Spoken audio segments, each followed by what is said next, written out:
in North London. One of the longest roads in the area is Cranley Gardens. Over halfway along is number 23, a mock Tudor-style house that's been split into 6 small bed-sits. The residents of number 23 are having problems with their plumbing, blocked pipes, and disgusting smells emanating from the drains. An engineer makes a visit to deal with the problem.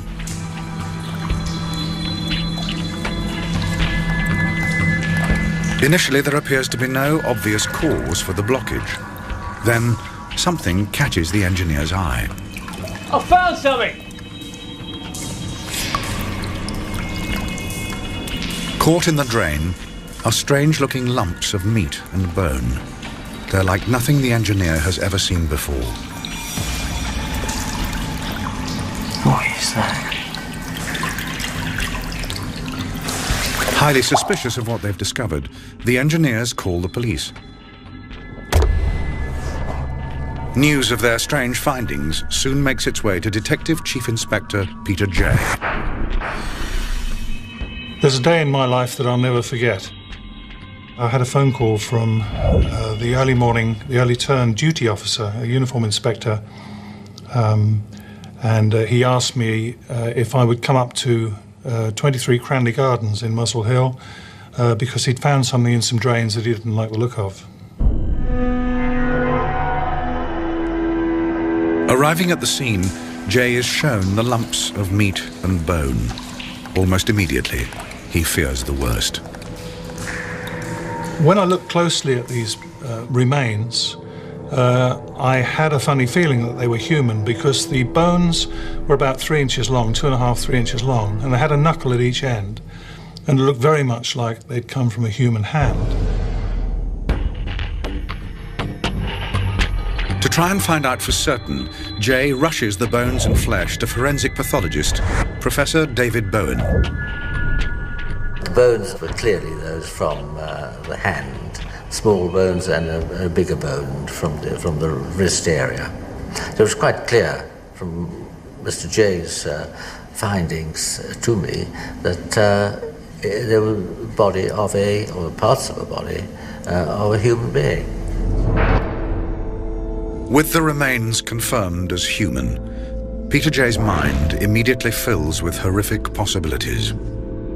So I thought, well, somebody's been murdered, and bits and pieces of him have been flushed down the toilet.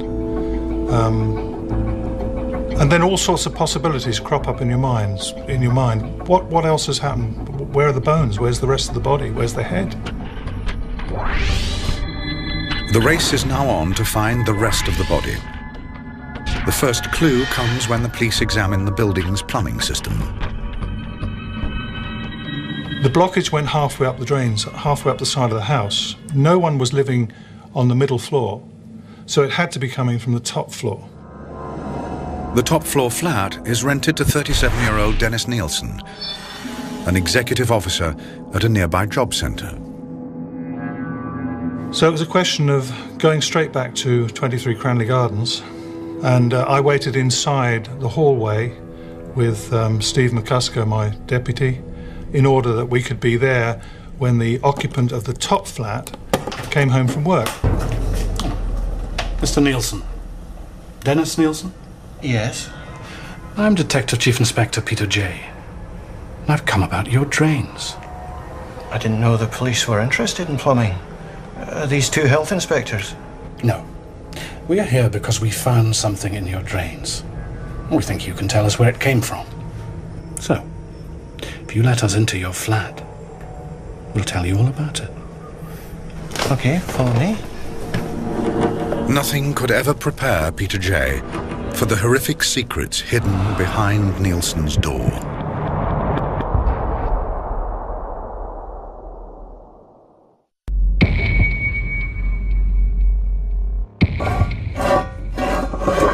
A routine inspection of a blocked drain proves to be anything but routine when the obstruction is discovered to be human tissue.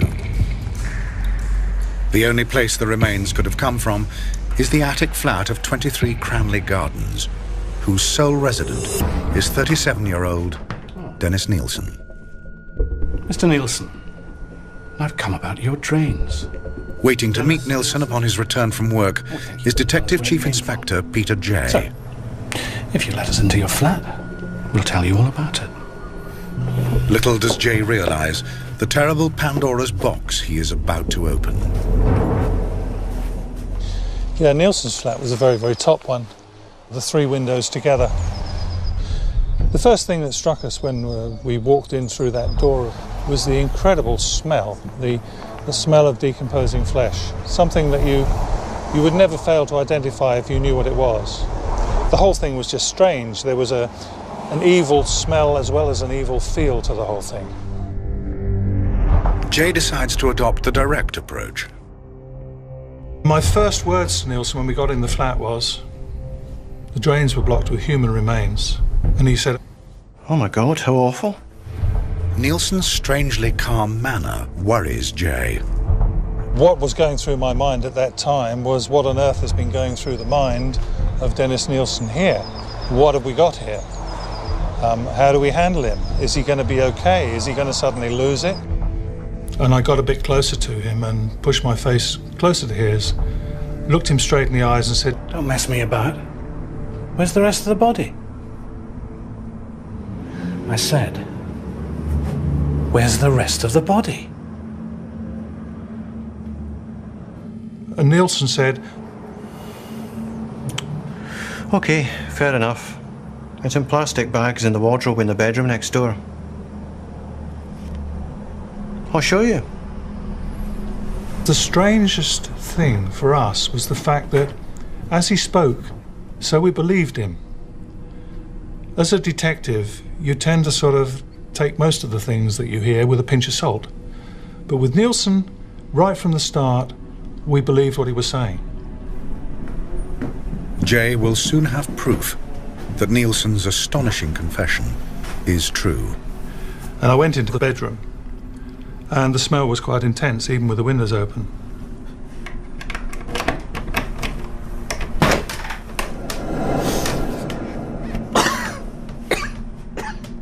And you could immediately smell that familiar smell of decomposing flesh. It was horrendous.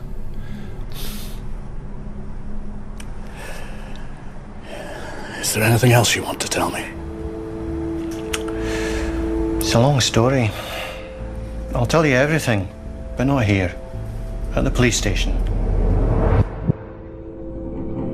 So it was just a question of getting Nilsen up to the police station and then starting a murder inquiry.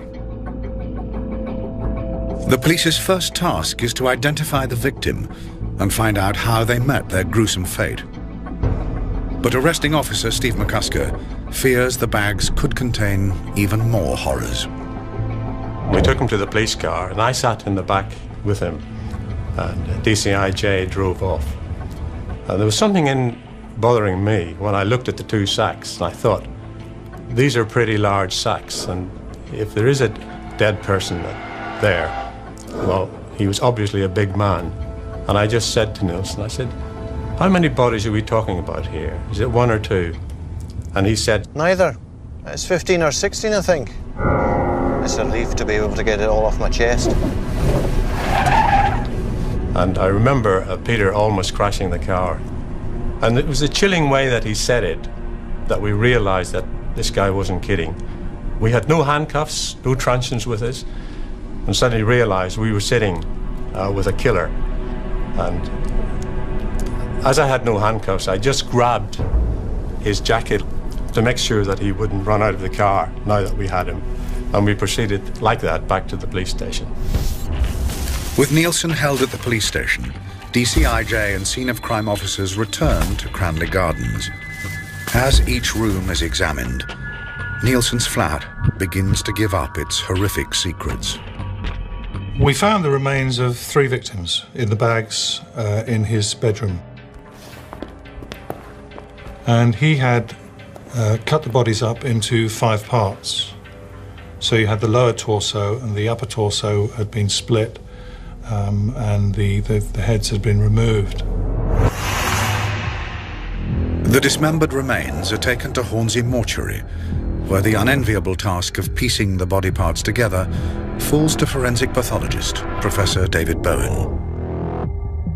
I was struck by the fact that the separation of the bones from the skeleton, the lower and the upper limbs, had been expertly done. The person responsible had developed some knowledge of dissection of the body. It is now a race against time to secure as much hard evidence as possible. Must remind you, you're under court. In the interviews that we did with Nilsen, we obviously tried to get as much information as we could about each of his victims. Bearing in mind, we had to charge this guy or let him go after 48 hours. In your wardrobe, we found 2 black plastic bags. When the bags were opened, they were found to contain dismembered parts of human bodies.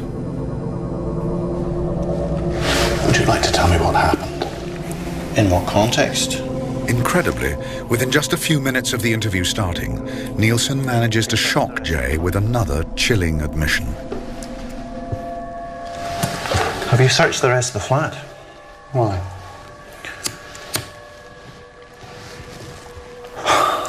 There's more in the tea chest.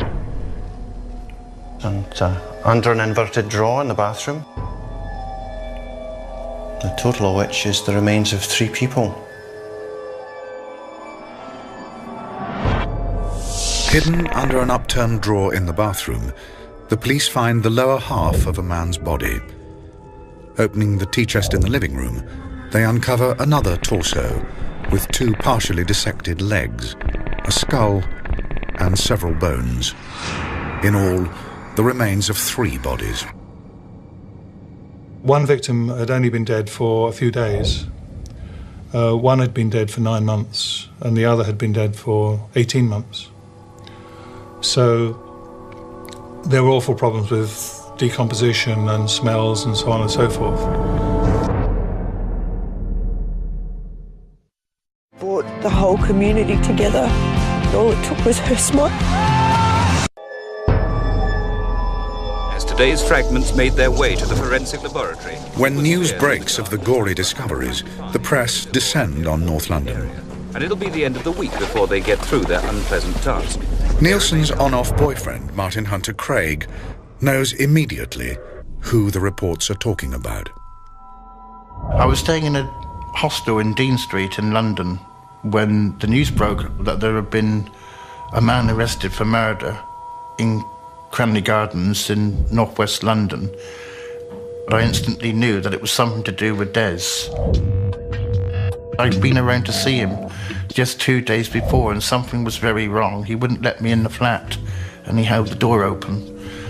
And while he was talking to me as if he said somebody was in there, but something smelled awful and he told me not to go in in a very strict way. You don't go in, which I've just never seen him do before. There was something, when the news broke on the radio, I just knew.